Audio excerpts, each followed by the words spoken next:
But yeah, anyway, here we go. Yeah, tell me about your weekend, wise man. How are you?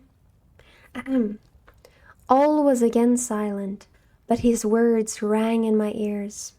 I burned with rage to pursue the murderer of my peace and precipitate him into the ocean. I walked up and down my room hastily and perturbed? I don't know what that means. While my imagination conjured up 1,000 images to torment and sting me. Why had I not followed him and closed with him in mortal strife? But I had suffered him to depart, and he had directed his course towards the mainland. I shuddered to think who might be the next victim sacrificed to his insatiate revenge. And then I thought again of his words, I will be with you on your wedding night. Oh my God, he's gonna be the bride! That's what I reckon is gonna happen. That, then, was a period fixed for the fulfillment of my destiny. In that hour I should die, and at once satisfy and extinguish his malice. The prospect did not move me to fear, yet when I thought of my beloved Elizabeth, of her tears and endless sorrow, when she should find her lover so barbarously snatched from her, tears, the first I had shed for many months, streamed from my eyes, and I resolved not to fall before my enemy without a bitter struggle. The night passed away, and the sun rose from the ocean. My feelings became calmer, if it may be called calmness, when the violence of rage sinks into the depth of despair. I left the house, the horrid scene of the last night's contention, and walked on the beach of the sea, which I almost regarded as an insuperable barrier between me and my fellow creatures. Nay, a wish that such should prove the fact stole across me. I desired that I might pass my life on that barren rock, warily, it is true, but uninterrupted by any sudden shock of misery. If I returned, it was to be sacrificed, or to see those whom I most loved die under the grasp of a daemon who I myself created. I walked about the isle like a restless spectre, separated from all it loved, and miserable in the separation. When it became noon, and the sun rose higher, I lay down on the grass and was overpowered by a deep sleep. I had been awake the whole of the preceding night. My nerves were agitated, and my eyes inflamed by watching and misery. The sleep into which I now sank refreshed me, and when I woke, I again felt as if I had belonged to a race of human beings like myself, and I began to reflect upon what had passed with a greater composure. Yet still the words of the fiend rang in my ears like a death knell. They appeared like a dream, yet distinct and oppressive as a reality. The sun had far descended, and I still sat on the shore, satisfying my appetite, which had become ravenous, with an oaten cake, when I saw a fishing boat land close to me, and one of the men brought me a packet. It contained letters from Geneva and one from Clerval, entreating me to join him. Hello, Bogdan. How are you today? Hello, hello. How was your weekend?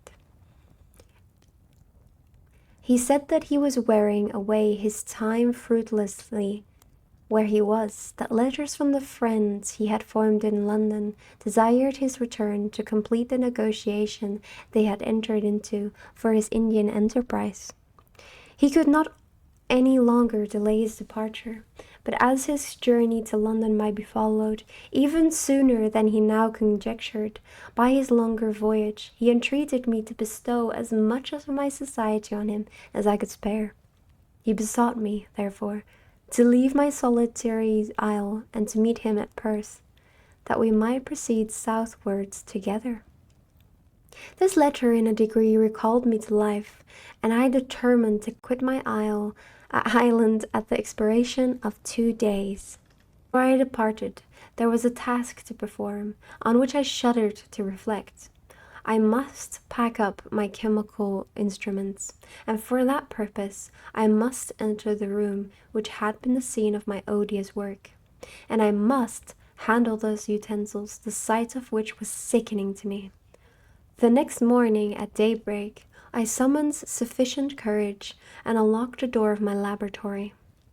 The remains of the half-finished creature whom I had destroyed lay scattered on the floor. Ooh.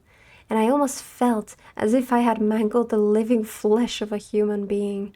I paused to collect myself, and then entered the chamber.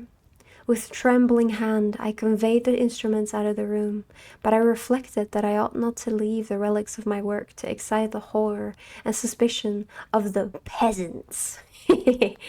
That word is so silly. And I accordingly put them into a basket with a great quantity of stones, and laying them up, determined to throw them into the sea that very night. And in the meantime I sat upon the beach, employed in cleaning and arranging my chemical apparatus. No, heresy is the fact that you don't want to keep it up. I'm with Koopsie on this one. No, but the whole point of the Christmas tree is that it's not something you always have. It's like a special occasion thing. So if you always have it up, then it's not a special occasion anymore. Then that's just everyday life.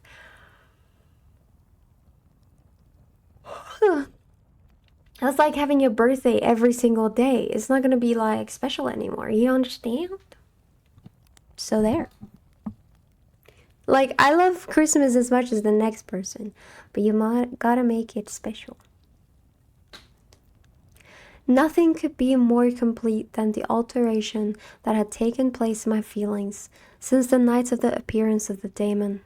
I had before regarded my promise with a gloomy despair as a thing that, with whatever consequences, must be fulfilled. But I now felt as if a film had been taken from before my eyes, and that I for the first time saw clearly. The idea of renewing my labors did not for one instant occur to me. The threat I had heard weighed on my thoughts, but I did not reflect that a voluntary act of mine could avert it. I had resolved in my own mind that to create another like the fiend I had first made would be an act of the basest and most atrocious selfishness, and I banished from my mind every thought that could lead to a different conclusion. 1 point, yes, very good. Between 2 and 3 in the morning, the moon rose, and I then, putting my basket aboard a little skiff, sailed out about 4 miles from the shore. The scene was perfectly solitary. A few boats were returning towards land, but I sailed away from them. I felt as if I was about the commission of a dreadful crime, and avoided with shuddering anxiety any encounter with my fellow creatures. At one time, the moon, which had before been clear, was suddenly overspread by a thick cloud, and I took advantage of the moment of darkness and cast my basket into the sea. I listened to the gurgling sound as it sank, and then sailed away from the spot. The sky became clouded, but the air was pure, although chilled by the northeast breeze that was then rising. When it refreshed me and filled me with such agreeable sensations that I resolved to prolong my stay on the water, and fixing the rudder in a different position, stretched myself at the bottom of the boat. Clouds hid the moon, everything was obscure, and I heard only the sound of the boat as its keel cut through the waves. The murmur lulled me, and in a short time I slept soundly. I do not know how long I remained in this situation, but when I awoke I found that the sun had already mounted considerably. The wind was high, and the waves continually threatened the safety of my little skiff. I found that the wind was northeast and must have driven me far from the coast from which I had embarked. I endeavored to change my course, but quickly found that if I again made the attempt, the boat would instantly fill with water.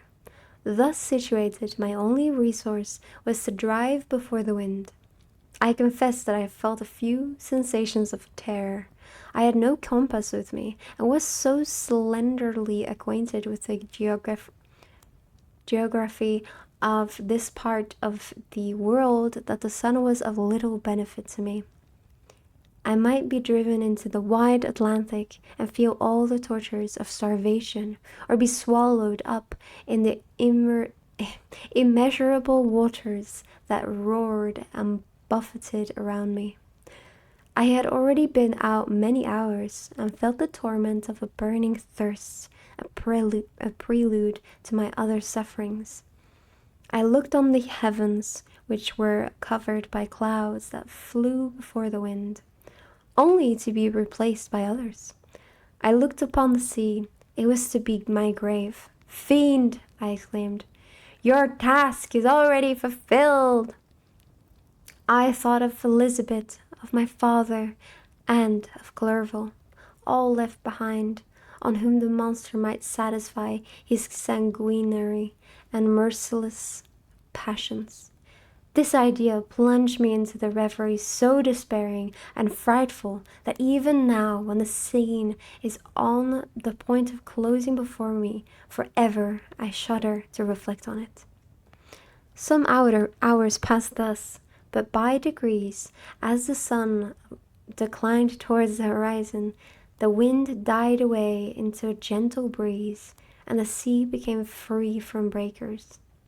But these gave place to a heavy swell.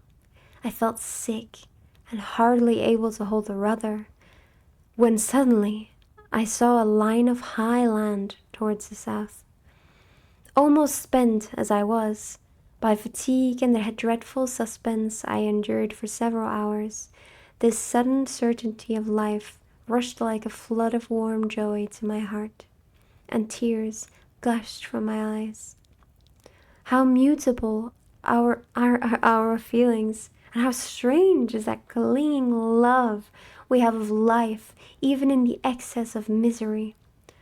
I constructed another sail with a part of my dress, and eagerly steered my course towards the land.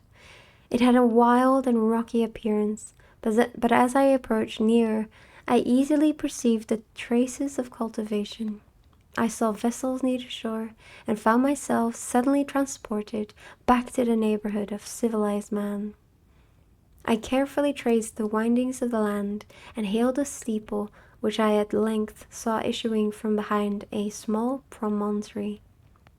As I was in a state of extreme debility, I resolved to sail directly towards the town, as a place where I could most easily procure nourishment. Fortunately, I had money with me. As I turned the promontory, I perceived a small, neat town and a good harbor, which I entered, my heart bounding with joy at my unexpected escape. As I occupied in fixing the boat and arranging the sails, several people crowded towards the spot.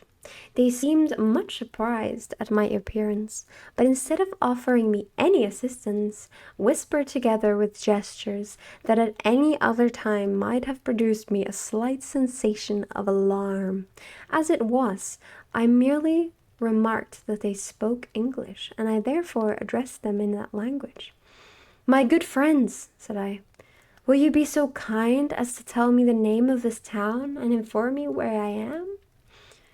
"You will know that soon enough," replied the man with a hoarse voice.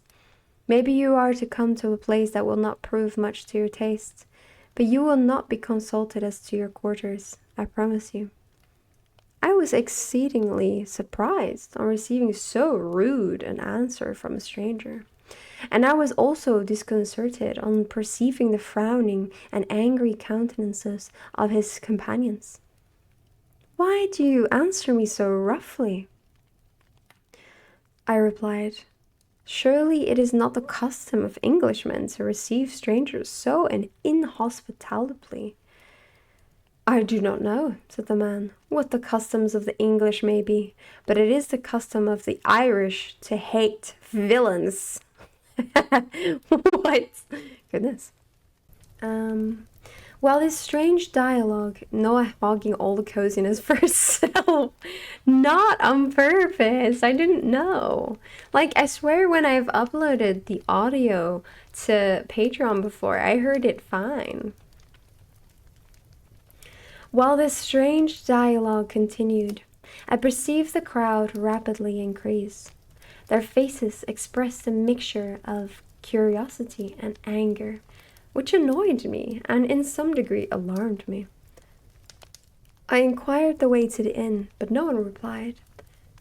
I then moved forward, and a murmuring sound arose from the crowd as they followed and surrounded me. When an ill-looking man approaching tapped me on the shoulder and said, "Come, sir, you must follow me to Mr. Kerwin's to give an account of yourself." Who is Mr. Kerwin? Why am I to give an account of myself? Is not this a free country? Aye, sir, free enough for honest folk.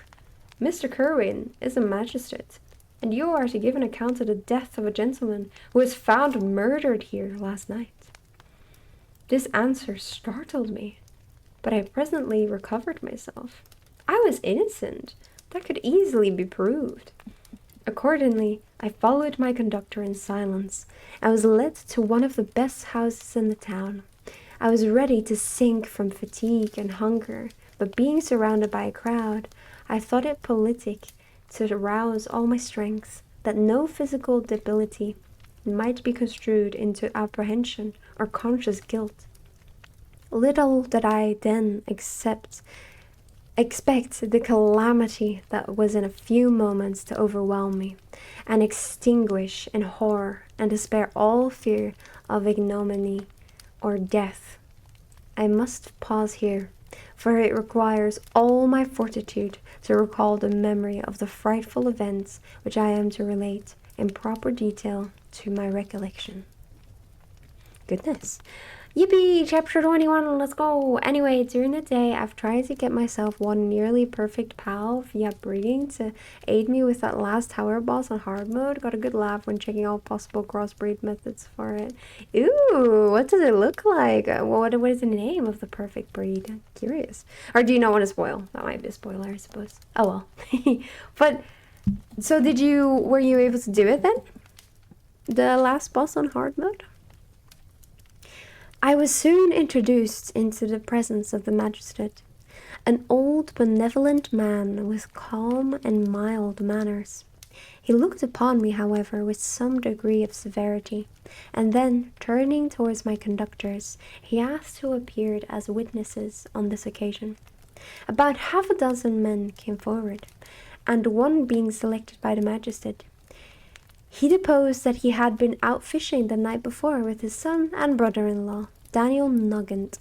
When about 10 o'clock, they observed a strong northerly blast rising, and they accordingly put in for port. It was a very dark night, as the moon had not yet risen. They did not land at the harbor, but, as they had been accustomed, at a creek about 2 miles below, he walked on first, carrying a part of the fishing tackle, and his companions followed him at some distance. Sorry. As he was proceeding along the sands, he struck his foot against something and fell at his length on the ground. His companions came up to assist him, and by the light of their lantern, they found that he had fallen on the body of a man who was to all appearance dead. The first suspicion was that it was a corpse of some person who had been drowned and was thrown on the shore by the waves, but on examination they found that the clothes were not wet, and even that the body was not then cold. They instantly carried it to the cottage of an old woman near the spot, and endeavoured, but in vain, to restore it to life. It appeared to be a handsome young man, about 25 years of age. He had apparently been strangled, for there was no sign of any violence except the black mark of fingers on his neck. Goodness. The first part of this deposition did not in the least interest me, but when the mark of the fingers was mentioned, I remembered the murder of my brother and felt myself extremely agitated.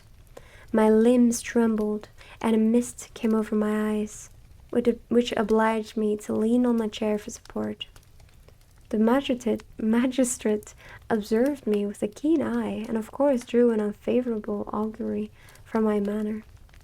The son confirmed his father's account, but when Daniel Nugent was called, he swore positively that just before the fall of his companion, he saw a boat with a single man in it, at a short distance from the shore, and as far as he could judge by the light of a few stars, it was the same boat in which I had just landed.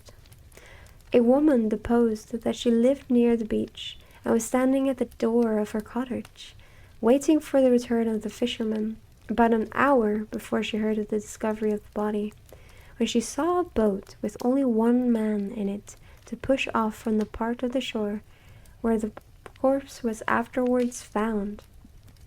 Another woman confirmed the account of the fisherman having brought the body into her house. It was not cold. They put it into a bed and rubbed it, and Daniel went to the town for an apothecary, but life was quite gone. Several other men were examined concerning my landing, and they agreed that with a strong north wind that had arisen during the night, it was very probable that I had beaten about for many hours, and had been obliged to return nearly to the same spot from which I had departed. Besides, they observed that it appeared that I had brought the body from another place, and it was likely that as I did not appear to know the shore, I might have put it into the harbour ignorant of the distance of the town from the place where I had disposed the corpse. Mr. Kerwin, on hearing this evidence, desired that I should be taken into the room where the body lay for interment, that it might be observed what effect the sight of it would produce upon me. This idea was probably suggested by the extreme agitation I had exhibited when the mode of the murder had been described. I was accordingly conducted by the magistrate and several other persons to the inn. I could not help being struck with the strange coincidences that had taken place during this eventful night. But knowing that I had been conversing with several persons in this island I had inhabited about the time that the body had been found, I was perfectly tranquil as to the consequences of the affair. Nothing special, really. I entered the room where the corpse lay, and was led up to the coffin. How can I describe my sensations on beholding it? I feel yet parched with horror, nor can I reflect on that terrible moment without shuddering and agony. The exhumation, the presence of the magistrate and witnesses, passed like a dream from my memory, when I saw the lifeless form of Henry Clerval stretched before me. I gasped for breath, and throwing myself on the body, I exclaimed, "Have my murderous machinations deprived you also, my dearest Henry, of life? 2 I have already destroyed, other victims await their destiny, but you, Clerval, my friend, my benefactor."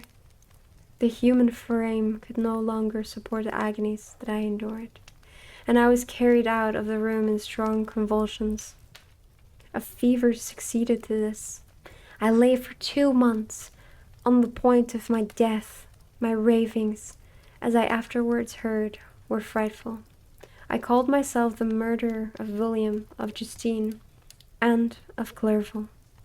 Sometimes I entreated my attendants to assist me in the destruction of the fiend by whom I was tormented. And at others I felt the fingers of the monster already grasping my neck, and screamed aloud with agony and terror. Fortunately, as I spoke my native language, Mr. Kerwin alone understood me, but my gestures and bitter cries were sufficient to affright the other witnesses. Why did I not die? More miserable than man ever was before, why did I not sink into forgetfulness and rest? Death snatches away many blooming children, the only hopes of their doting parents. How many brides and youthful lovers have been one day in the bloom of health and hope, and the next to pray for worms and the decay of the tomb. Of what materials was I made, that I could thus resist so many shocks, which, like the turning of the wheel, continually renew the torture? But I was doomed to live, and in 2 months found myself as awakening from a dream, in a prison, stretched on a wretched bed, surrounded by gaolers, turnkeys, bolts, and all the miserable apparatus of a dungeon. It was morning, I remember, when I thus awoke to understanding. I had forgotten the particulars of what had happened, and only felt as if some great misfortune had suddenly overwhelmed me. But when I looked around and saw the barred windows and the squalidness of the room in which I was, all flashed across my memory, and I groaned bitterly. This sound disturbed an old woman who was sleeping in a chair beside me. She was a hired nurse, the wife of one of the turnkeys, and her countenance expressed all those bad qualities which often characterize that class. The lines of her face were hard and rude, like that of persons accustomed to see without sympathizing in sights of misery. Her tone was expressed, her entire indifference. She addressed me in English, and the voice struck me as one that I had heard during my sufferings. "Are you better now, sir?" said she. I replied in the same language, with a feeble voice. "I believe I am. But if it be all true, if indeed I did not dream, I am sorry that I am still alive to feel this misery and horror." "For that matter," replied the old woman, "if you mean about the gentleman you murdered, I believe that it were better for you if you were dead, for I fancy it will go hard with you.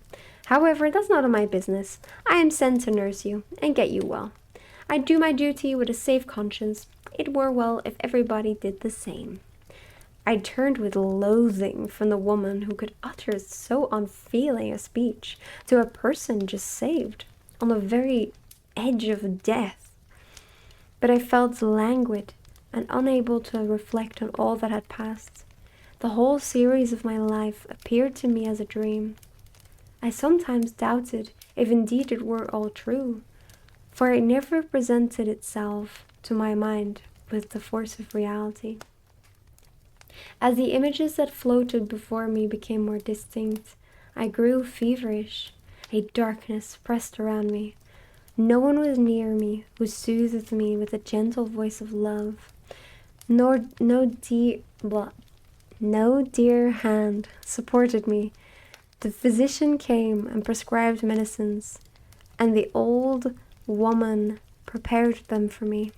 But utter carelessness was visible in the first, and the expression of brutality was strongly marked in the visage of the second. Who could be interested in the fate of a murderer but the hangman who would gain his fee? These were my first reflections, but I soon learned that Mr. Kerwin had shown me extreme kindness. He had caused the best room in the prison to be prepared for me. Wretched indeed was the best, and it was he who had provided a physician and a nurse. It is true, he seldom came to see me, for although he ardently desired to relieve the sufferings of every human creature, he did not wish to be present at the agonies and miserable ravings of a murderer. He came, therefore, sometimes to see that I was not neglected, but his visits were short and with long intervals. One day, while I was gradually recovering, I was seated in a chair, my eyes half open and my cheeks livid like those in death. I was overcome by gloom and misery, and often reflected I had better seek death than desire to remain in a world which to me was replete with wretchedness. At one time I considered whether I should not declare myself guilty and suffer the penalty of law, less innocent than poor Justine had been. Such were my thoughts when the door of my apartment was opened, and Mr. Kerwin entered. His countenance expressed sympathy and compassion. He drew a chair close to mine and addressed me in French. I fear that this place is very shocking to you. Can I do anything to make you more comfortable? I thank you, but all that you mention is nothing to me. On the whole earth, there is no comfort which I am capable of receiving. I know that the sympathy of a stranger can be but of little relief to one borne down as you are by so strange a misfortune. But you will, I hope, soon quit this melancholy abode, for doubtless evidence can easily be brought to free you from the criminal charge. That is my least concern I am, by a course of strange events, become the most miserable of mortals. Persecuted and tortured as I am and have been, can death be any evil to me? Nothing indeed could be more unfortunate and agonizing than the strange chances that have lately occurred. You were thrown, by some surprising accident, on this shore, renowned for its hospitality, seized immediately, and charged with murder. The first sight that was presented to your eyes was the body of your friend, murdered in so accountable a manner and placed, as it were, by some fiend across your path. As Mr. Kerwin said this, notwithstanding the agitation I endured on this retrospect of my sufferings, I also felt considerable surprise at the knowledge he seemed to possess concerning me. I suppose some astonishment was exhibited in my countenance, for Mr. Kerwin hastened to say, "Immediately upon your being taken ill, all the papers that were on your person were brought me. That sentence doesn't sound right. And I examined them that I might discover some trace by which I could send to your relations an account of your misfortune and illness. I found several letters, and among others, one which I discovered from its commencement to be from your father. I instantly wrote to Geneva. Nearly 2 months have elapsed since the departure of my letter, but you are ill. Even now you tremble. You are unfit for agitation of any kind. This suspense is 1,000 times worse than the most horrible event. Tell me what new scene of death has been acted, and whose murder I am to lament." "Your family is perfectly well," said Mr. Kerwin with gentleness, "and someone, a friend, is come to visit you." I know not by what chain of thought the idea presented itself, but it instantly darted in my mind that the murderer had come to mock at my misery, and taunt me with the death of Clerval as a new incitement for me to comply with hellish desires. I put my hand before my eyes and cried out in agony, "Oh, take him away! I cannot see him, for God's sake! Do not let him enter!" Mr. Kerwin regarded me with a troubled countenance. He could not help regarding my exclamation as a presumption of my guilt, and said in a rather severe tone, "I should have thought, young man, that the presence of your father would have been welcome, instead of inspiring such violent repugnance." "My father!" cried I, while every feature and every muscle was relaxed from anguish to pleasure. "Is my father indeed come? How kind, how very kind! But where is he? Why does he not hasten me?" My change of manner surprised and pleased the magistrate. Perhaps he thought that my former exclamation was a momentary return of delirium, and now he instantly resumed his former benevolence. He rose and quitted the room with my nurse, and in a moment my father entered it. Nothing at this moment could have given me greater pleasure than the arrival of my father. I stretched out my hand to him and cried, "Are you then safe? And Elizabeth? And Ernest?" My father calmed me with assurance of their welfare, and endeavored, by dwelling on these subjects so interesting to my heart, to raise my desponding spirits, but he soon felt that a prison cannot be the abode of cheerfulness. "What a place is this that you inhabit, my son?" said he, looking mournfully at the barred windows and wretched appearance of the room. "You travel to seek happiness, but a fatality seems to pursue you. And poor Clerval, The name of my unfortunate and murdered friend was an agitation too great to be endured in my weak state. I shed tears. "Alas, yes, my father," replied I. "Some destiny of the most horrible kind hangs over me, and I must live to fulfill it, or surely I should have died on the coffin of Henry."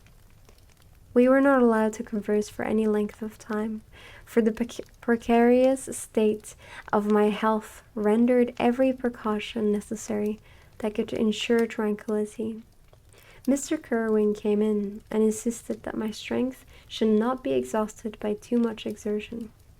But the appearance of my father was to me like that of my good angel, and gradually recovered my health. As my sickness quitted me, I was absorbed by a gloomy and black melancholy that nothing could dissipate. The image of Clerval was forever before me, ghastly and murdered. For then once the agitation into which these reflections threw me made my friends dread a dangerous relapse. Alas! Why did they preserve so miserable and detested a life? It was surely that I might fulfill my destiny, which is now drawing to a close. Soon, oh, very soon, will death extinguish these throbbings, and relieves me from the mighty weight of anguish that bears me to dust. And in executing the award of justice, I shall also sink to rest. Then the appearance of death was distant, although the wish was ever to present my own thoughts, and I often sat for hours, motionless and speechless, wishing for some mighty revolution that might bury me and my destroyer in its ruin. The season of the assizes approached, and I had already been 3 months in prison.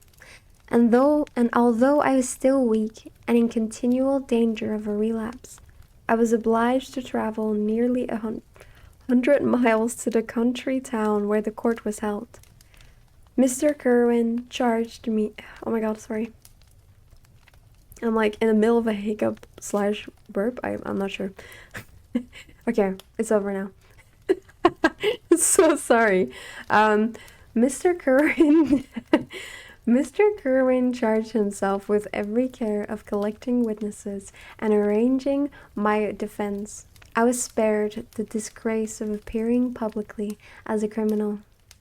As the case was not brought before the court that decides on life and death, the grand jury rejected the bill on its being proved that I was on the Orkney Islands at the hour the body of my friend was found, and a fortnight after my removal I was liberated from prison. My father was enraptured on finding me freed from the vexations of a criminal charge, that I was again allowed to breathe the fresh atmosphere and permitted to return to my native country. I did not participate in these feelings, for to me the walls of a dungeon or a palace were alike hateful. The cup of life was poisoned forever, and although the sun shone upon me as upon the happy and gay of heart, I saw around me nothing but a dense and frightful darkness, penetrated by no light but the glimmer of 2 eyes that glared upon me. Sometimes they were the expressive eyes of Henry, languishing in death, the dark orbs nearly covered by the lids, and the long black lashes that fringed them. Sometimes it was the watery, clouded eyes of the monster, as I first saw them in my chamber at Ingolstadt. My father tried to awaken in me the feeling of affection. He talked of Geneva, which I should soon visit, of Elizabeth and Ernest, but these words only drew deep groans from me. Sometimes, indeed, I felt a wish for happiness, and thought with melancholy delight of my beloved cousin, or longed with a devouring maladie du pays to see once more the blue lake and the rapid Rhone that had been so dear to me in early childhood. But my general state of feeling was a torpor in which a prison was as welcome as residence, as the divinest scene in nature. and these fits were seldom interrupted but by paroxysms of anguish and despair. At these moments, I often endeavored to put an end to the existence I loathed, and it required unceasing attendance and vigilance to restrain me from committing some dreadful acts of violence. Yet one duty remained to me, the collection of which finally triumphed over my selfish despair. It was necessary that I should return without delay to Geneva, oh my goodness, there to watch over the lives of those I so fondly loved, and to lie in wait for the murderer, that if any chance led me to the place of his concealment, or if he dared again to blast me by his presence, I might, with unfailing aim, put an end to the existence of the monstrous image which I had endued with the mockery of a soul still more monstrous. My father still desired to delay our departure, fearful that I could not sustain the fatigues of a journey, for I was a wretched wreck, the shadow of a human being. My strength was gone. I was a mere skeleton. A fever night and day preyed upon my wasted frame. Still, as I urged our leaving Ireland with such inquietude and impatience, my father thought oh my god, I'm having a stroke. We're just gonna calm down, okay? Still, as I urged our leaving Ireland with such inquietude and impatience, my father thought it best to yield. Goodness.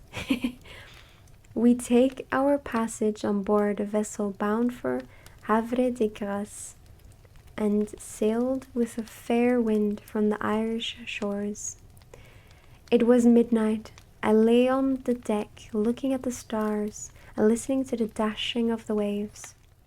I hailed the darkness that shut Ireland from my sight, and my pulse beat with a feverish joy when I reflected that I should soon see Geneva. The past appeared to me in the light of a frightful dream, yet the vessel in which I was, the wind that blew me from the detested shore of Ireland, and the sea which surrounded me, told me too forcibly that I was deceived by no vision, and that Clerval, my friend and dearest companion, had fallen a victim to me and the monster of my creation. I repassed in my memory my whole life, my quiet happiness while residing with my family in Geneva, the death of my mother, and the departure for Ingolstadt. I remembered, shuddering, the mad enthusiasm that hurried me on to the creation of my hideous enemy, and I called to mind the night in which he first lived. I was unable to pursue the train of thought. 1,000 feelings pressed upon me, and I wept bitterly. Ever since my recovery from the fever, I had been in the custom of taking every night a small quantity of laudanum, for it was by means of this drug only that I enabled to gain the rest necessary for the preservation of life. Oppressed by the recollection of my various misfortunes, I now swallowed double my usual quantity, and soon slept profoundly. But sleep did not afford me the respite from thought and misery. My dreams presented 1,000 objects that scared me. Towards morning, I was possessed by a kind of nightmare. I felt a fiend's grasp in my neck, and could not free myself from it. Groans and cries rang in my ears. My father, who was watching over me, perceiving my restfulness, awoke me. The dashing waves were around, the cloudy sky above. The fiend was not there. A sense of security, a feeling that a truce was established between the present hour and the irresistible, disastrous future, imparted to me a kind of calm forgetfulness, of which the human mind is by its structure peculiarly susceptible. This is true. Okay, we're on to chapter 22. 22, 23, 24. 3 chapters. Ooh, 3.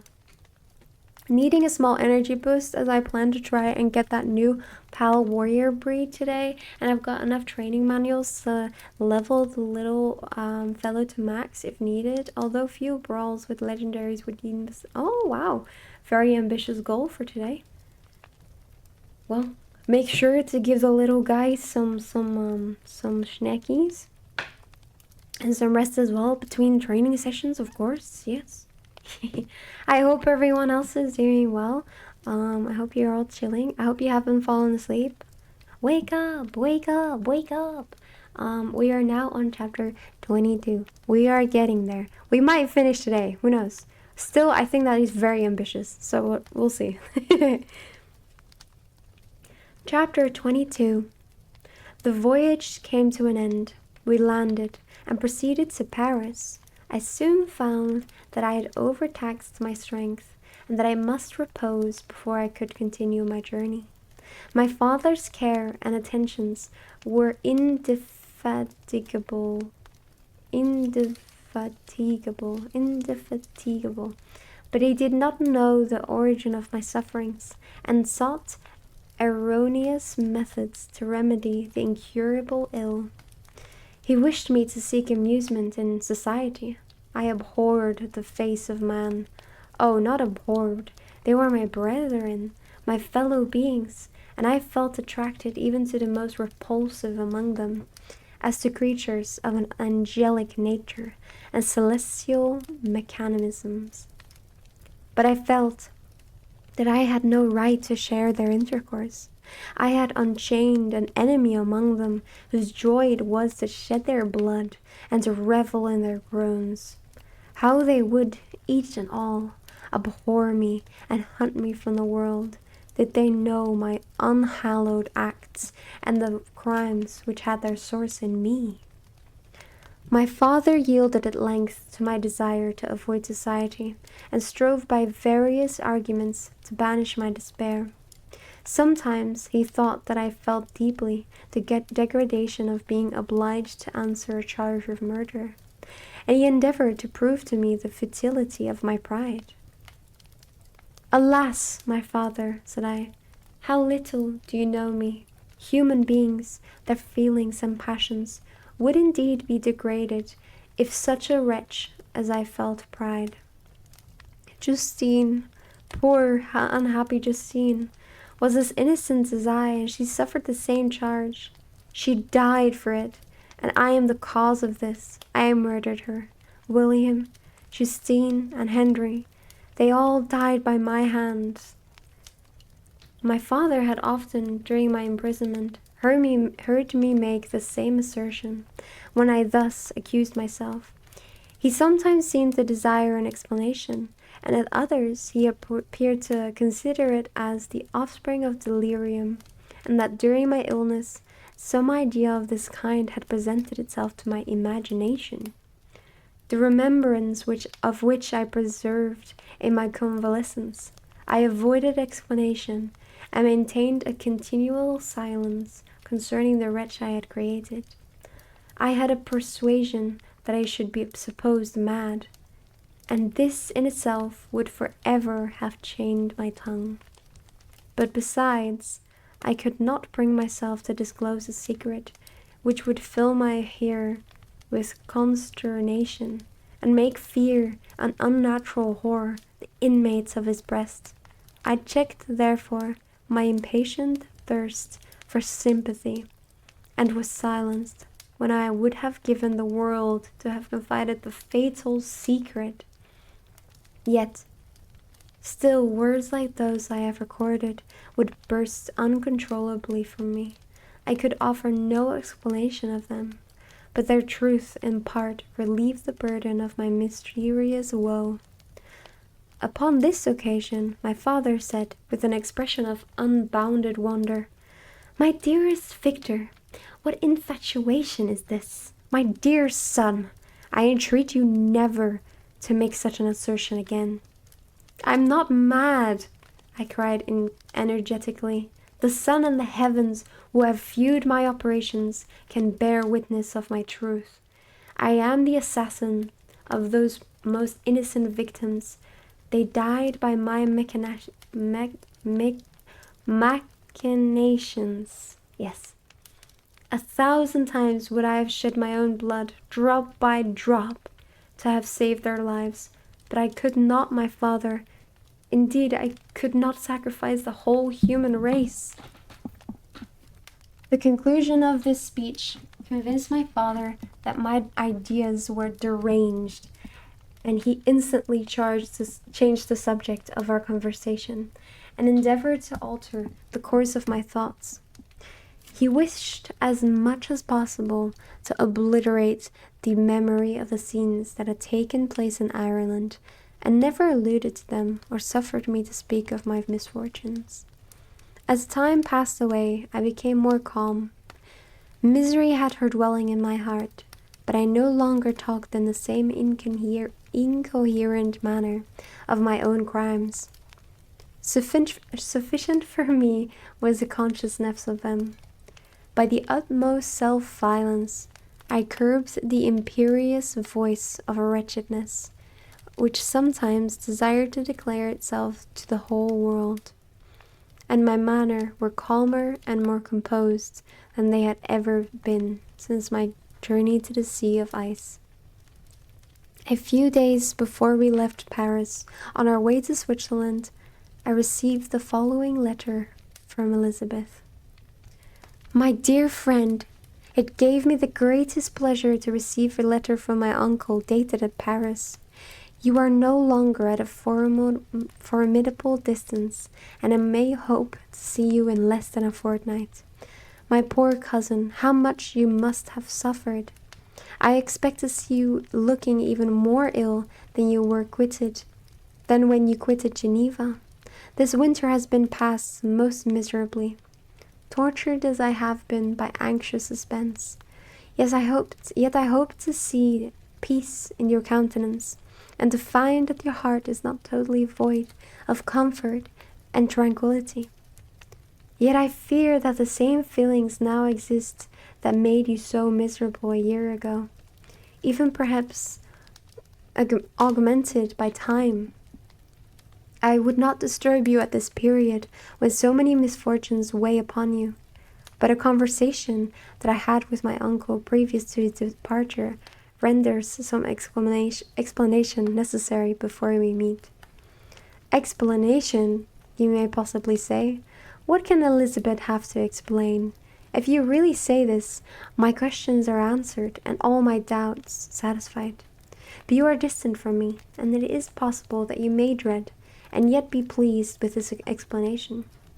And in a probability of this being the case, I dare not any longer postpone writing what, during your absence, I have often wished to express to you, but I have never had the courage to begin. Oh my God, is she gonna confess her love to him? No, I don't want any part of this man. You well know, Victor, that our union had been the favorite plan of your parents ever since our infancy. We were told this when young, and taught to look forward to it as an event that would certainly take place. We were affectionate playfellows during childhood, and I believe dear and valued friends to one another as we grew older. But as brother and sister often entertain a lively affection towards each other without desiring a more intimate union. May not such also be our case? Tell me, dearest Victor, answer me. I conjure you by our mutual happiness with simple truth. Do you not love another? You have traveled. You have spent several years of your life at Ingolstadt, and I confess to you, my friend, that when I saw you last autumn so unhappy, flying to solitude from the society of every creature, I could not help supposing that you might regret our connection, and believe yourself bound in honor to fulfill the wishes of your parents, although they oppose themselves to your inclinations. But this is false reasoning. I confess to you, my friend, that I love you, and that in my airy dreams of futurity you have been my constant friend and companion. But it is your happiness I desire as well as my own when I declare to you that our marriage would render me eternally miserable unless it were the dictate of your own free choice. Even now I weep to think that, borne down as you are by the cruelest misfortunes, you may stifle by the word honor all hope of that love and happiness which would alone restore you to yourself. I, who have so disinterested an affection for you, may increase your miseries tenfold by being an obstacle to your wishes. Ah, Victor, be assured that your cousin and playmate has too sincere a love for you not to be made miserable by this supposition. Be happy, my friend, and if you obey me in this one request, remain satisfied that nothing on earth will have the power to interrupt my tranquillity. Do not let this letter disturb you. Do not answer tomorrow or the next day, or even until you come, if it will give you pain. My uncle will send me news of your health, and if I see but one smile on your lips when we meet, occasioned by this or any other exertion of mine, I shall need no other happiness. Right, let's continue reading. This letter revived in my memory what I had before forgotten, the threat of the fiend. I will be with you on your wedding night. Such was my sentence, and on that night would the daemon employ every art to destroy me, and tear me from the glimpse of happiness, which promised partly to console my sufferings. On that night he had determined to consummate his crimes by my death. Well, be it so, a deathly struggle would then assuredly take place, in which, have a good stream everyone, I'm going to bed. Okay, good night fires, bye bye. In which he was victorious, I should be at peace, and his power over me be at an end. If he were vanquished, I should be a free man, alas! What freedom! Such as a peasant enjoys when his family have been massacred before his eyes. His cottage burned, his lands laid waste, and he is turned adrift, homeless, penniless, and alone, but free. Such would be my liberty, except that in my Elizabeth I possessed a treasure, alas, balanced by those horrors of remorse and guilt which would pursue me until death. Sweet and beloved Elizabeth, I read and reread her letter, and some softened feelings stole into my heart and dared to whisper paradisial dreams of love and joy. But the apple was already eaten, and the angel's arm bare to drive me from all hope. Yet I would die to make her happy. If the monster executed his threat, death was inevitable. Yet again, I considered whether my marriage would hasten my fate. My destruction might indeed arrive a few months sooner. But if my torturer should suspect that I postponed it, influenced by his menace, he would surely find other and perhaps more dreadful means of revenge. He had vowed to be with me on my wedding night, yet he did not consider that threat as binding him to the peace in the meantime. For as if to show me that he was not yet satiated with blood, he had murdered Clerval immediately after the enunciation of his threats. I resolved, therefore, that if my immediate union with my cousin would conduce either to hers or my father's happiness, my adversary designs against my life should not retard it a single hour. In this state of mind I wrote to Elizabeth. My letter was calm and affectionate. I fear, my beloved girl, I said, little happiness remains for us on earth. Yes, yet all that I may one day enjoy is centered in you. Chase away your idle fears.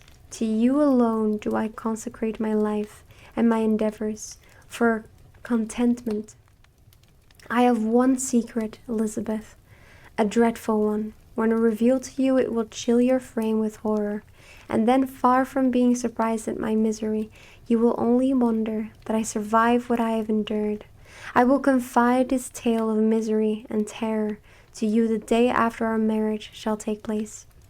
For my sweet cousin, there must be perfect confidence between us, but until then, I conjure you, do not mention or allude to it.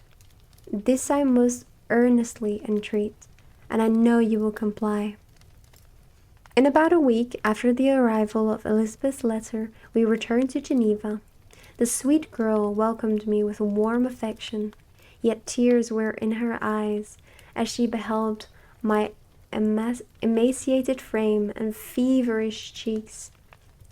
I saw a change in her also. She was thinner, and had lost much of that heavenly vivacity that had before charmed me. But her gentleness and soft looks of compassion made her a more fit companion for one blasted and miserable as I was. The tranquillity which I now enjoyed did not endure. Memory brought madness with it, and when I thought of what had passed, a real insanity possessed me. Sometimes I was furious and burned with rage, sometimes low and despondent.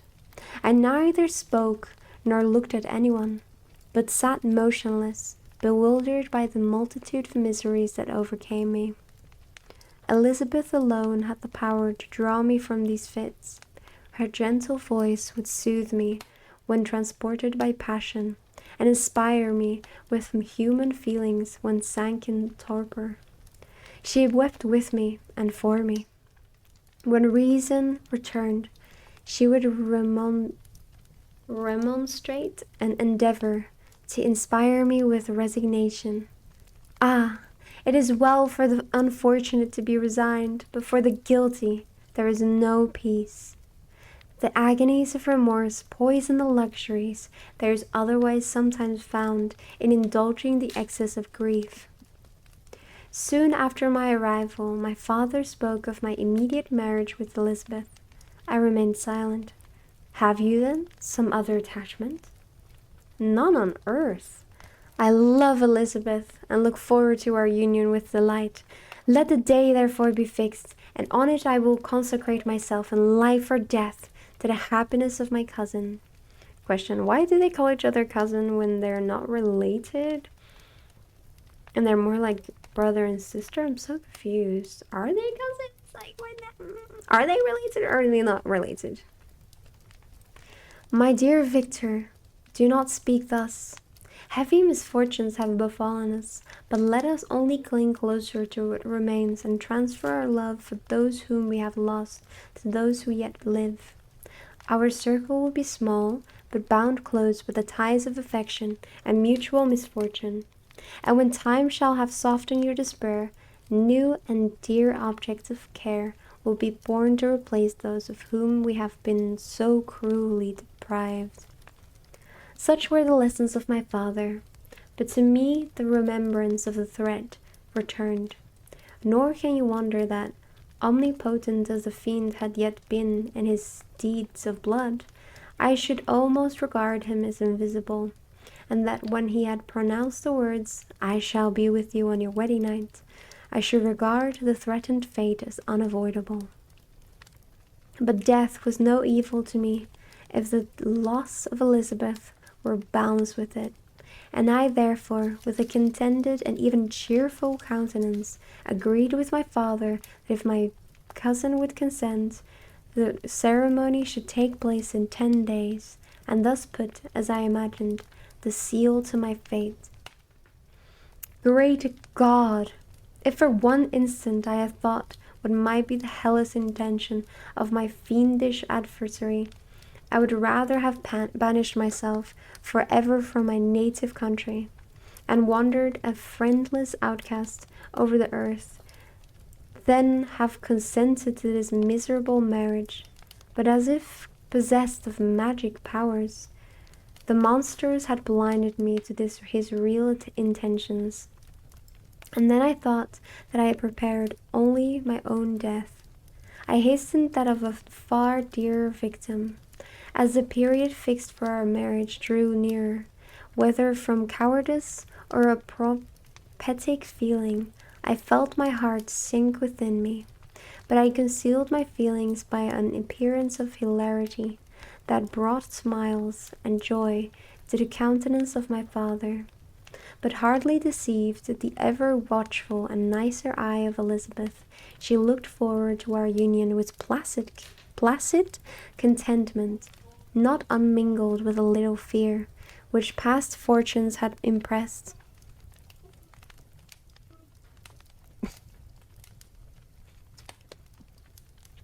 Which past misfortunes had impressed, that what now appeared certain and tangible happiness might soon dissipate into an airy dream and leave no trace but deep and everlasting regret.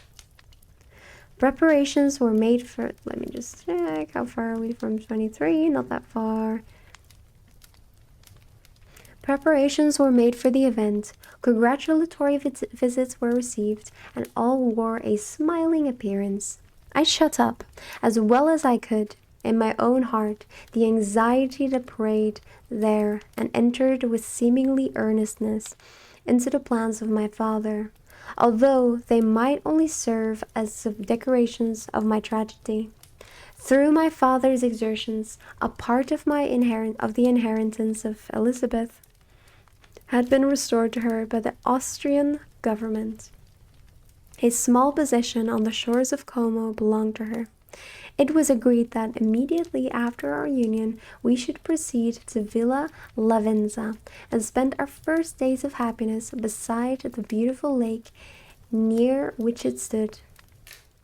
In the meantime, I took every precaution to defend my person in case the fiend should openly attack me.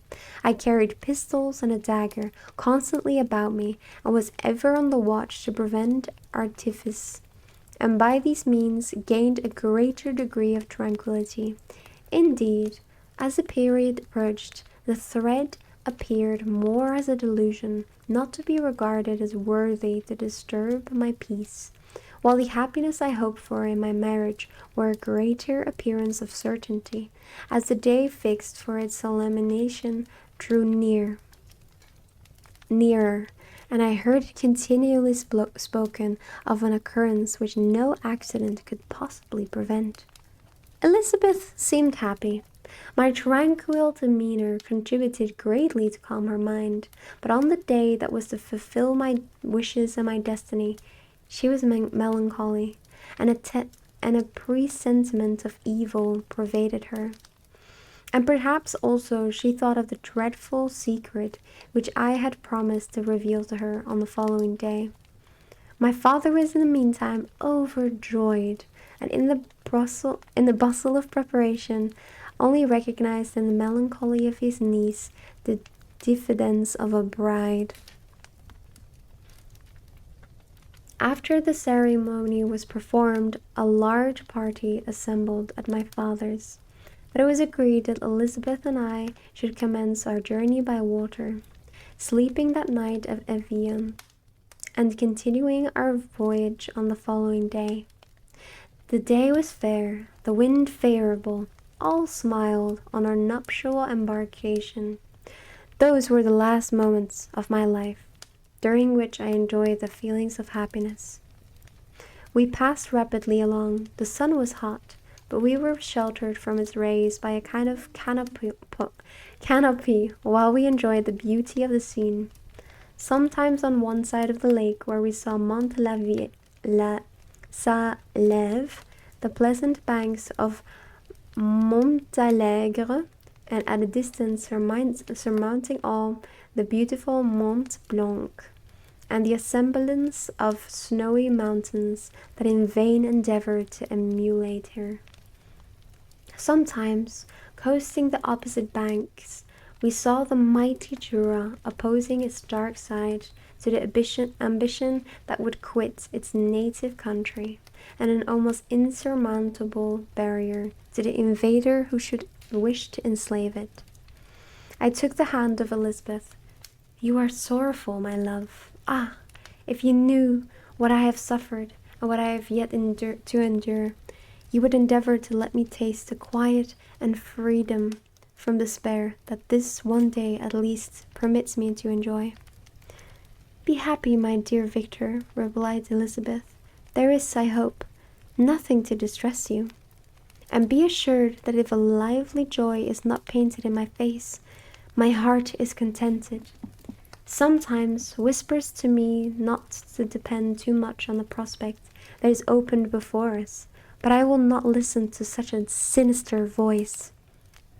Observe how fast we move along, and how the clouds, which sometimes obscure and sometimes rise above the dome of Mont Blanc, render this scene of beauty still more interesting.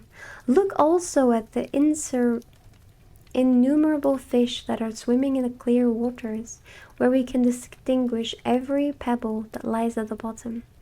What a divine day! How happy and serene all nature appears! Thus Elizabeth endeavored to divert her thoughts and mine from all reflections upon melancholy subjects. But her temper was fluctuating. Joy for a few instants shone in her eyes, but it continually gave place to distraction and reverie. The sun sank lower in the heavens. We passed the river Drance, and observed its path through the chasms of the higher and the glens of the lower hills. The Alps here come closer to the lake, and we approached the amphitheatre of mountains, which forms its eastern boundary. The spire of Evian shone under the woods that surrounded it, and the range of mountains above mountain by which it was overhung. Hello, Tangent, how are you today? The wind, which had hitherto carried us along with amazing rapidity, sank at sunset to a light breeze. The soft air just ruffled the water. Thank you for the follow, I appreciate it. And it caused a pleasant motion among the trees as we approached the shore, from which it wafted the most delightful scent of flowers and hay. The sun sank beneath the horizon as we landed, and as I touched the shore, I felt those cares and fears revive, which soon were to clasp me and cling to me forever. Chapter 23. It was 8 o'clock when we landed. We walked for a short time on the shore, enjoying the transitory light, and then retired to the inn and contemplated the lovely scene of waters, woods, and mountains obscured in darkness, yet still displaying their black outlines. The wind, which had fallen in the south, now rose with great violence in the west. The moon had reached her summit in the heavens, and was beginning to descend. The clouds swept across it swifter than the flight of the vulture, and dimmed her rays, while the lake reflected the scene of the busy heavens, rendered still busy by the restless waves that were beginning to rise. Suddenly, a heavy storm of rain descended. I had been calm during the day, but so soon as night obscured the shapes of objects, 1,000 fears arose in my mind. I was anxious and watchful, while my right hand grasped a pistol which was hidden in my bosom. Every sound terrified me, but I resolved that I would sell my life dearly and not shrink from the conflict until my own life or that of my adversary was extinguished. Elizabeth observed my agitation for some time in timid and fearful silence, but there was something in my glance which communicated terror to her, and trembling, she asked, "What is it that agitates you, my dear Victor? What is it you fear?" "Oh, peace, peace, my love," replied I. "This night, and all will be safe, but this night is dreadful, very dreadful." I passed an hour in this state of mind, when suddenly I reflected how fearful the combat which I momentarily expected would be to my wife, and I earnestly entreated her to retire, resolving not to join her until I had obtained some knowledge as to the situation of my enemy. She left me, and I continued some time walking up and down the passages of the house and inspecting every corner that might afford a retreat to my adversary. but I discovered no trace of him. I was beginning to conjecture that some fortunate chance had intervened to prevent the execution of his menaces, when suddenly I heard a shrill and dreadful scream. It came from the room into which Elizabeth had retired. As I heard it, the whole truth rushed into my mind. My arms dropped. The motion of every muscle and fiber was suspended. I could feel the blood trickling in my veins and tingling in the extremities of my limbs. This state lasted before an instant. The scream was repeated, and I rushed into the room. Great God! Why did I not then expire? Why am I here to relate the destruction of the best hope and the purest creature on earth? She was there, lifeless and inanimate, thrown across the bed, her head hanging down, and her pale and distorted features half covered by her hair. Everywhere I turn, I see the same figure, her bloodless arms and relaxed form flung by the murderer on its bridal bier. Could I behold this and live? Alas, life is obstinate, and clings closest where it is most hated. For a moment only did I lose recollection. I fell senseless on the ground. When I recovered, I found myself surrounded by the people of the inn. Their countenance expressed a breathless terror, but the horror of others appeared only as a mockery, a shadow of the feelings that oppressed me. I escaped from them to the room where lay the body of Elizabeth, my love, my wife, so lately living, so dear, so worthy. She had been moved from the posture in which I had first beheld her, and now, as she lay, her head upon her arm, and a handkerchief thrown across her face and neck, I might have supposed her asleep. I rushed towards her and embraced her with ardor, but the deadly languor and coldness of the limbs told me that what I now held in my arms had ceased to be Elizabeth, whom I had loved and cherished. The murderer's mark on the fiend's grasp was on her neck, and the breath had ceased to issue from her lips. Dude, why did he not tell her? This is so annoying. He knew this thing was coming. He knew this monster was coming to kill them. He literally was nice enough to say, hey, on your wedding night. And he's like not telling her what's gonna happen. And he's just like, yeah, go to bed, it's fine. And then he's surprised she gets killed in her bedchamber. Like, what the fuck do you expect that? Oh my god. Oh my god. This is so ridiculous. This is so ridiculous. You should have told her. What the hell? Okay. This is so stupid. He should have... What a dummy. What a dummy, guys. I exclaim, he's a dummy. He got his cousin bride killed. Oh goodness. Oh goodness. Outrageous. And he didn't even try to fight her. Oh my god.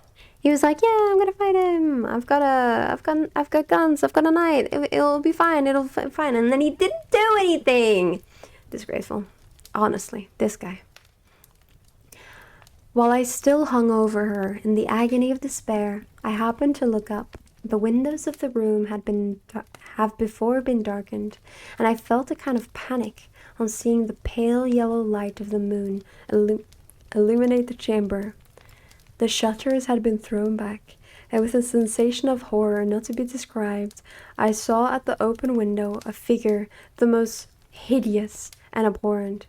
A grin was on the face of the monster. He seemed to jeer as with his fiendish finger he pointed towards the corpse of my wife. I rushed towards the window, and drawing a pistol from my bosom, fired, but he eluded me, leapt from his station, and running with the swiftness of lightning, plunged into the lake. The report of the pistol brought a crowd into the room. I pointed to the spot where he had disappeared, and we followed the track with boats. Nets were cast, but in vain. After passing several hours, we returned hopeless, most of my companions believing it to have been a form conjured up by my fancy. After having landed, they proceeded to search the country, parties going in different directions among the woods and the vines. I attempted to accompany them and proceeded a short distance from the house. But my head whirled round. My steps were like those of a drunken man. I fell at last in a state of utter exhaustion. A film covered my eyes, and my skin was purged with the heat of fever. In this state I was carried back and placed on a bed, hardly conscious of what had happened. My eyes wandered round the room as if to seek something that I had lost. Well, you did. Alright, skill-wise, I've got a couple of nice ones in storage. Now to make a couple good ones that wise and try to get something good out of this. Nice, nice. Solid progress, wise man. Good for you. Yes, very good, very good. After an interval, I arose, and as if by instinct, crawled into the room where the corpse of my beloved lay. There were women weeping around. I hung over it and joined my sad tears to theirs. All this time no distinct idea presented itself to my mind, but my thoughts rambled to various subjects, reflecting confusedly on my misfortunes and their cause. I was bewildered in a cloud of wonder and horror. The death of William, the execution of Justine, the murder of Clerval, and lastly of my wife. Even at that moment I knew not that my only remaining friends were safe from the malignity of the fiend. My father, even now, might be writhing under his grasp, and Ernest might be dead at his feet. This idea made me shudder. It recalled me to action. I started up and resolved to return to Geneva with all possible speed. There were no horses to be procured, and I must return by the lake. But the wind was unfavorable, and the rain fell in torrents. However, it was hardly morning, and I might reasonably hope to arrive by night. I hired men to row, and took an oar myself, for I had always experienced relief from mental torment in bodily exercise. But the overflowing misery I now felt, and the excess of agitation that I endured, rendered me incapable of any exertion. I threw down the oar, and leaning my head upon my hands, gave way to every gloomy idea that arose. If I looked up, I saw scenes which were familiar to me in my happier time, and which I had contemplated but the day before in the company of her, who was now but a shadow and a recollection. Tears streamed from my eyes. The rain had ceased for a moment, and I saw the fish play in the water, as they had done a few hours before. They had then been observed by Elizabeth. Nothing is so painful to the human mind as a great and sudden change. The sun might shine or the clouds might lower, but nothing could appear to me as it had done the day before. A fiend had snatched from me every hope of future happiness. No creature had ever been so miserable as I was. No so frightful an event is single in the history of man. But why should I dwell upon the incidents that followed this last overwhelming event? Mine has been a tale of horrors. I have reached their acme, and what I must now relate can be tedious to you. Know that, one by one, my friends were snatched away. I was left desolate. My own strength is exhausted, and I must tell, in a few words, what remains of my hideous narration. I arrived at Geneva. My father and Ernest yet lived, but the former sunk under the tidings that I bore. I see him now, excellent and venerable old man. His eyes wandered in vacancy, for they had lost their charm and their delight. His Elizabeth, his more than daughter, whom he doted on with all that affection which a man feels, whom in the decline of life, having few affections, clings more earnestly to those that remain. Cursed be the fiend that brought misery on his grey hairs, and doomed him to waste and wretchedness. He could not live under the horrors that were accumulated around him. The springs of existence suddenly gave way. He was unable to rise from his bed, and in a few days he died in my arms. My goodness. It's all going down, guys. Everyone's dead. What then became of me? I know not. I lost sensation, and chains and darkness were the only object that pressed upon me. Sometimes, indeed, I dreamt that I wandered in flowery meadows and in pleasant vales with the friends of my youth, but I awoke and found myself in a dungeon. Melancholy followed, but by degrees I gained a clear conception of my miseries and sensation, and was then released from my prison, for they had called me mad, and during many months, as I understood, a solitary cell had been my habitation. Liberty, however, had been a useless gift to me, had I not, as I awakened to reason, at the same time awakened to revenge. As the memory of past misfortunes pressed upon me, I began to reflect on their cause. The monster whom I had created, the miserable daemon whom I had sent abroad into the world for my destruction, I was possessed by a maddening rage when I thought of him, and desired and ardently prayed that I might have him within my grasp to wreak a great and signal revenge on his cursed head. Nor did my hate long confine itself to useless wishes. I began to reflect on the best means of securing him, and for this purpose, about a month after my release, I repaired to a criminal judge in the town and told him that I had an accusation to make, that I knew the destroyer of my family, and that I required him to exert his whole authority for the apprehension of the murderer. The magistrate listened to me with attention and kindness. "Be assured, sir," said he, "no pains or exertions on my part shall be spared to discover the villain." "I thank you," replied I. "Listen, therefore, to the disposition that I have to make. It is indeed a tale so strange that I should fear you would not credit it were there not something in truth which, however wonderful, forces conviction. The story is too connected to be mistaken for a dream, and I have no motive for falsehood. My manner as I thus addressed him was impressive, but calm. I had formed in my own heart a resolution to pursue my destroyer to death, and this purpose quieted my agony, and for an interval reconciled me to life. I now related my history briefly, but with firmness and precision, marking the dates with accuracy, and never deviating into invective and or exclamation. Goodness. The magistrate appeared. Blah blah blah. Oh goodness, I'm tripping over my words. The magistrate appeared at first perfectly incredulous, but as I continued, he became more attentive and interested. I saw him sometimes shudder with horror, at others a lovely surprise, unmingled with disbelief, was painted on his countenance. When I had concluded my narration, I said, "This is the being whom I accuse, for whose seizure and punishment I shall call upon you to exert your whole power. It is your duty as a magistrate, and I believe and hope that your feelings as a man will not revolt from the execution of those functions on this occasion." Tea time.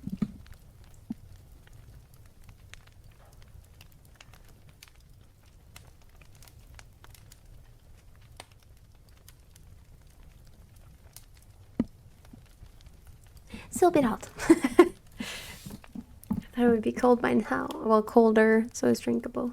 But no. This address caused a considerable change in the physiognomy of my own auditor. He had heard my story with that half kind of belief that is given to a tale of spirits and supernatural events, but when he was called upon to act officially in consequence, the whole tide of his incredulity returned. He, however, answered mildly, "I would willingly afford you every aid in your pursuit, but the creature of whom you speak appears to have powers which would put all my exertions to defiance. Who can follow an animal which can traverse a sea of ice and inhabit caves and dens where no man would venture to intrude? Besides, some months have elapsed since the commission of his crimes, and no one can conjecture to what place he has wandered, or what region he may now inhabit."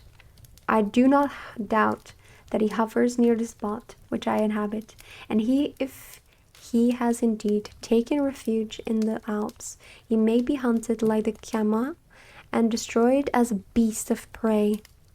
But I perceive your thoughts. You do not credit my narrative, and do not intend to pursue my enemy with the punishment which is his desert. As I spoke, rage sparked in my mind. Oh my god. As I spoke, rage sparkled in my eyes. The magistrate was intimidated. You are mistaken, said he. I will exert myself, and if it is in my power to seize the monster, be assured that he shall suffer punishment proportionate to his crimes. Hello, Tennyson. Welcome. Thank you for the follow. I appreciate it. But I fear, from what you have yourself described to be his properties, that this will... Sorry, I'm struggling right now. That this will prove impracticable. And thus, while every proper measure is pursued, you should make up your mind to disappointment. That cannot be, but all that I can say will be of little avail.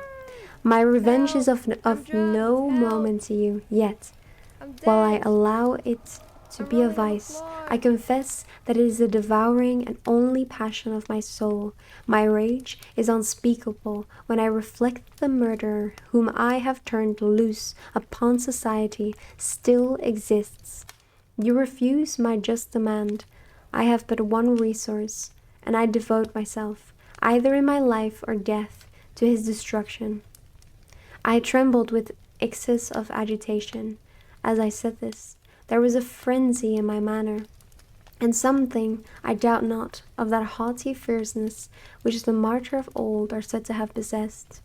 But to a Genevan magistrate, whose mind was occupied by far other ideas than those of devotion and heroism, this elevation of mind had much the appearance of madness. He endeavored to soothe me as a nurse does a child, and reverted to my tale as the effects of delirium. Man, I cried, how ignorant art thou in thy pride of wisdom! Cease, you know not what it is you say. I broke from the house angry and disturbed, and retired to meditate on some other mode of action. We have made it to chapter 24, oh my god! My present situation was one in which all voluntary thought was swallowed up and lost. I was hurried away by fury. Revenge alone endowed me with strength and composure. It molded my feelings and allowed me to be calculating and calm at periods when otherwise delirium or death would have been my portion. My first resolution was to quit Geneva forever. My country, which when I was happy and beloved, was dear to me, now in my adversity became hateful. I provided myself with a sum of money, together with a few jewels which had belonged to my mother, and departed. And now my wanderings began, which are to cease but with life. I had traversed a vast portion of the earth, and have endeavored all the hardships which travelers in deserts and barbarous countries are wont to meet. How I have lived I hardly know.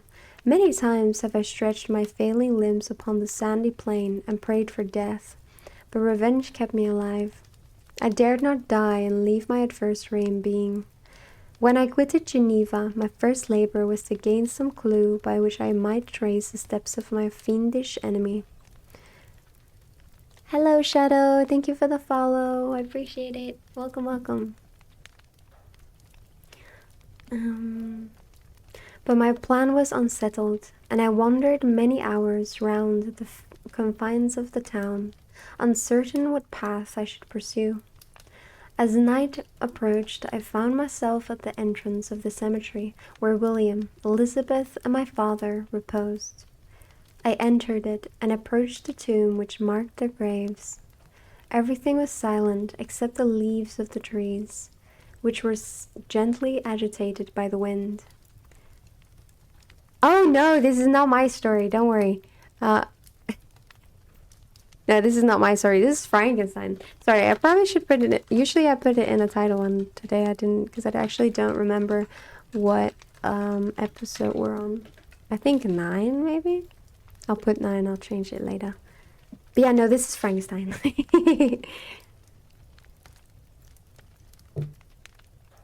Yeah, no, I could never write this epic of a story. That'd be insane. I'm just doing reading because it's not like a specific category for just reading, so I've put it on writing and reading. Yes, yes. But thank you for thinking that I did. As night approached, I found myself at the entrance of the cemetery where William, Elizabeth, and my father reposed.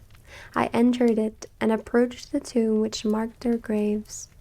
Everything was silent except the leaves of the trees, which were gently agitated by the wind. The night was nearly dark, and the scene would have been solemn and affecting even to an uninterested observer. The spirits of the departed seemed to flit around and to cast a shadow, which was felt but not seen, around the head of the mourner.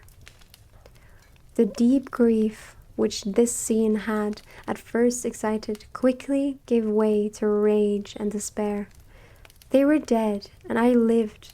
Their murderer also lived, and to destroy him I must drag out my weary existence.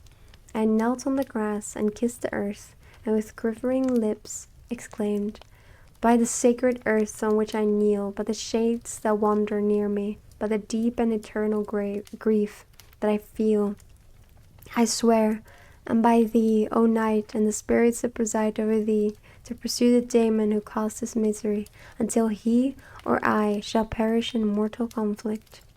For this purpose I will preserve my life, to execute this dear revenge, while I again behold the sun and tread the green herbage of earth, which otherwise should vanish from my eyes forever. And I call on you, spirits of the dead, and on you, wandering ministers of vengeance, to aid and conduct me in my work. Let the cursed and hellish monster drink deep of agony. Let him feel the despair that now torments me." I had begun my adjuration with solemnity and an awe which almost assured me that the shades of my murdered friends heard and approved my devotion. But the furies possessed me as I concluded, and rage choked my utterance. I was answered through the stillness of night by a loud and fiendish laugh. It rang on my ears long and heavily. The mountains re-echoed it, and I felt as if all hell surrounded me with mockery and laughter. Surely in that moment I should have been possessed by frenzy and have destroyed my miserable existence, but that my vow was heard and that I was reserved for vengeance. The laughter died away when a well-known and abhorred voice, apparently close to my ear, addressed me in an audible whisper. "I am satisfied, miserable wretch. You have determined to live, and I am satisfied." I darted towards the spot from which the sound proceeded, but the devil eluded my grasp. Suddenly the broad disk of the moon arose and shone full upon his ghastly and distorted shape as he fled with more than mortal speed. I pursued him, and for many months this has been my task.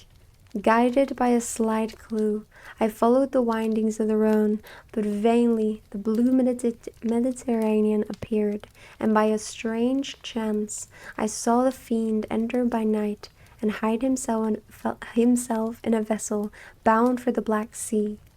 I took my passage in the same ship, but he escaped, I know not how. Amidst the wilds of Tartary and Russia, although he still evaded me, I have ever followed in his track. Sometimes the peasants, scarred by this horrid apparition, informed me of his path. Sometimes he himself, who feared that if I lost all trace of him I should despair and die, left some mark to guide me. The snows descended on my head, and I saw the print of his huge step on the white plain. To you first entering on life, to whom care is new and agony unknown, how can you understand what I have felt and still feel? Cold, want, and fatigue were the least pains which I was destined to endure. I was cursed by some devil and carried about with me my eternal hell. Yet still a spirit of good followed and directed my steps, and when I most murmured, would suddenly extricate me from seemingly insurmountable difficulties. Sometimes, when nature overcome by hunger, sank under the exhaustion, a repast was prepared for me in the desert that restored and inspirited me. The fare was indeed coarse, such as the peasants of the country ate, but I will not doubt that it was set there by the spirits that I had invoked to aid me. Often, when all was dry, the heavens cloudless, and I parched by thirst, a slight cloud would bedden the sky, shed the few drops that revived me, and vanish. I followed when I could the courses of the rivers, but the daemon generally avoided these, as it was here that the population of the country chiefly collected. In other places human beings were seldom seen, and I generally subsided on the wild animals that crossed my path. I had money with me, and gained the friendship of the villagers by distributing it. Or I brought with me some food that I had killed, which, after taking a small part, I always presented to those who had provided me with fire and utensils for cooking. Goodness. My life, as it passed thus, was indeed hateful to me, and it was during sleep alone that I could taste joy. Oh, blessed sleep! Often when most miserable, I sank to repose, and my dreams lulled me even to rapture. The spirits that guarded me had provided these moments, or rather hours, of happiness, that I might retain strength to fulfill my pilgrimage. Deprived of this respite, I should have sunk under my hardships. During the day I was sustained and inspirited by the hope of night, for in sleep I saw my friends, my wife, and my beloved country again. I saw the benevolent countenance of my father, heard the silver tones of my Elizabeth's voice, and beheld Clerval enjoying health and youth. Often, when wearied by a toilsome march, I persuaded myself that I was dreaming until night should come, and that I should then enjoy reality in the arms of my dearest friends. What agonizing fondness did I feel for them! How did I cling to their dear forms, as sometimes they haunted even my waking hours, and persuade myself that they lived! At such moments vengeance that burned within me died in my heart, and I pursued my path towards destruction of the daemon more as a task enjoined by heavens, as a mechanical impulse of some power of which I was unconscious, than as the ardent desire of my soul. What his feelings were, whom I pursued, I cannot know. Sometimes, indeed, he left marks in writing on the barks of the trees, or cut in stone, that guided me, and instigated my fury. My reign is not yet over. These words were legible in one of these inscriptions. You live, and my power is complete. Follow me, I seek the everlasting ices of the north. Well, where will you feel the misery of cold and frost, to which I am impassive? You will find near this place, if you follow not too tardily, a dead hare. Eat and be refreshed. Come on, my enemy.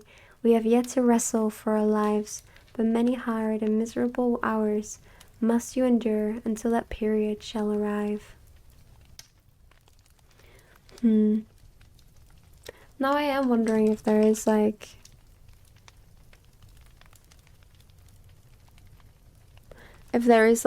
different category for reading. I don't think there is. Not that I could find anyway.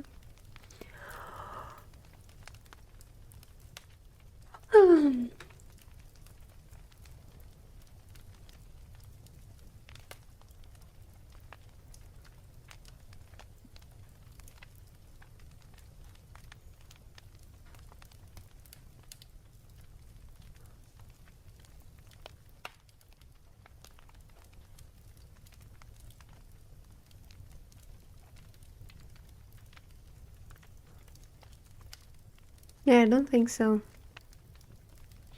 This is the best one I found. Scoffing devil, again do I vow vengeance, again do I devote thee, miserable fiend, to torture and death.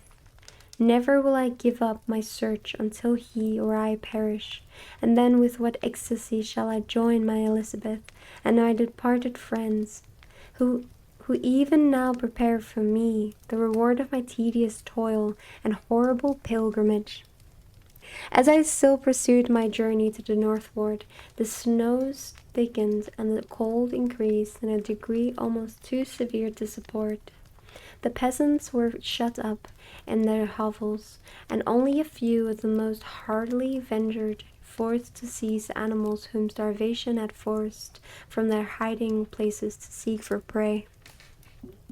The rivers were covered with ice, and no fish could be procured, and thus I was cut off from my chief article of maintenance. The triumph of my enemy increased with the difficulty of my labors. One inscription, "Hello, Savage, how are you?" One inscription that he left was in these words: "Prepare, your toils only begin. Wrap yourself in furs and provide food, for we shall soon enter upon a journey where your sufferings will satisfy my everlasting hatred." My courage and perseverance were invigorated by those scoffing words. I resolved not to fail in my purpose, and calling on heaven to support me, I continued with unabated fervor to traverse immense deserts until the ocean appeared at a distance and formed the utmost boundary of the horizon. Oh, how unlike it was to the blue seasons of the south! Covered with ice, it was only to be distinguished from land by its superior wildness and ruggedness. The Greeks wept for joy when they beheld the Mediterranean from the hills of Asia, and I knelt down and with a full heart thanked my guiding spirit for conducting me in safety to the place where I hoped, notwithstanding my adversary Gybe, to meet and grasp. On hearing this information, I suffered a temporary access of despair.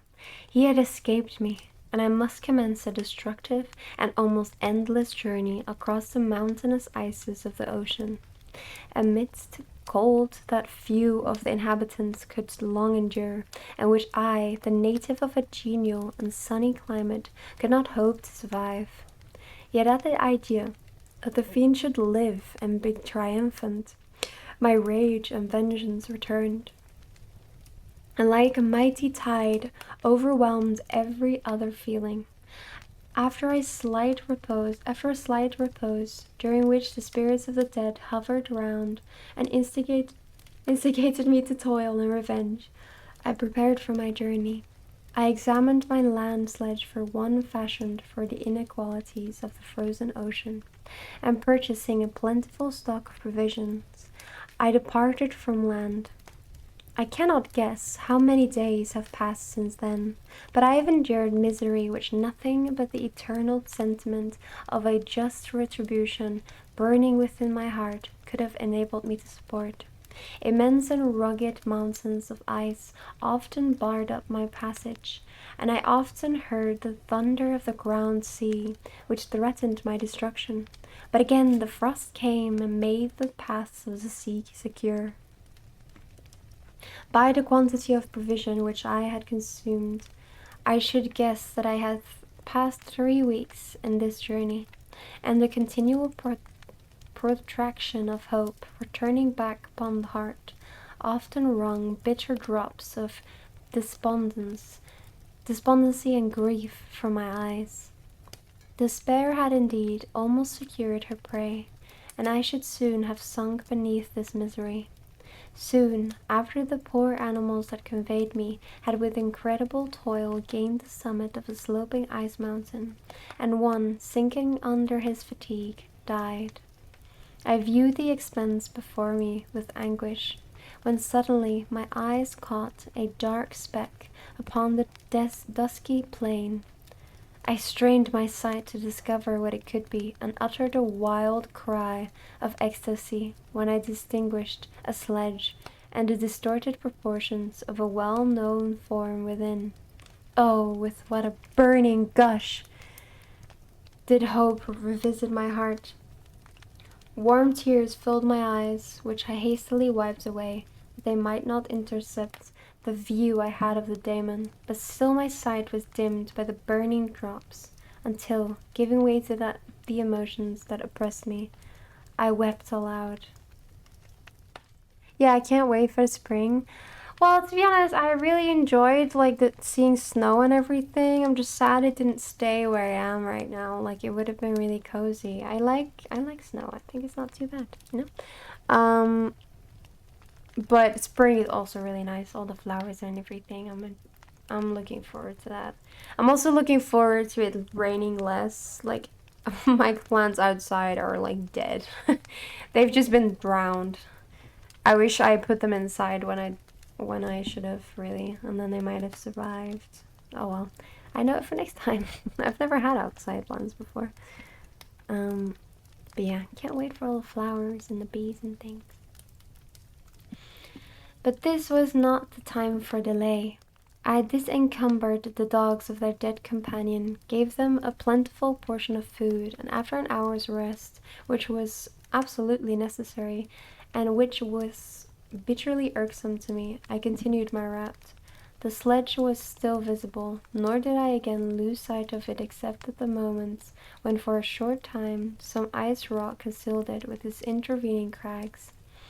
I indeed perceptibly gained on it, and when after nearly 2 days' journey I beheld my enemy at no more than a mile distance, my heart bounded within me.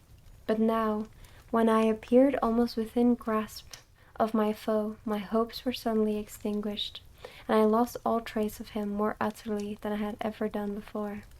A ground sea was heard, the thunder of its progress, as the water rolled and swelled beneath me, became every moment more ominous and terrific. I pressed on, but in vain. The wind arose, the sea roared, and as if with the mighty shock of an earthquake, it split and cracked with a tremendous and overwhelming sound. The work was soon finished. In a few minutes, a tumultuous sea rolled between me and my enemy, and I was left drifting on a scattered piece of ice that was continually lessening, and thus preparing me for a hideous death. In this manner, many appalling hours passed. Several of my dogs died, and I myself was about to sink under the accumulation of distress, when I saw my vessel riding at anchor and holding forth to me hopes of secure and life. I had no conception that vessels ever came so far north. I was astonished at the sight. I quickly destroyed part of my sledge to construct oars, and by these means was enabled, with infinite fatigue, to move my ice raft in the direction of your ship. I had determined, if you were going southward, still to trust myself to the mercy of the seas, rather than abandon my purpose. I hoped to induce you to grant me a boat with which I could pursue my enemy. But your direction was northward. You took me on boards when my vigor was exhausted, and I should soon have sunk under my multiplied hardships into a death which I still dread, for my task is unfulfilled. Oh, when will my guiding spirit in conducting me to the daemon allow me the rest I so much deserve, or must I die, and he yet live? If I do, swear to me, Walton, that he shall not escape, that you will seek him, and satisfy my vengeance in his death. And do I dare to ask of you to undertake my pilgrimage, to endure the hardship that I have undergone? No, I am not so selfish, yet when I am dead, if he should appear, if the ministers of vengeance should conduct him to you, swear that he shall not live, swear that he shall not triumph over my accumulated woes and survive to add to the list of his dark crimes. He is eloquent and persuasive, and once his words had even power over my heart, but trust him not. His soul is as hellish as his form, full of treachery and fiend-like malice. Hear him not, call on the names of William, Justine, Clerval, Elizabeth, my father, and of the wretched Victor, and trust your sword into his heart. I will hover near and direct the steel aright.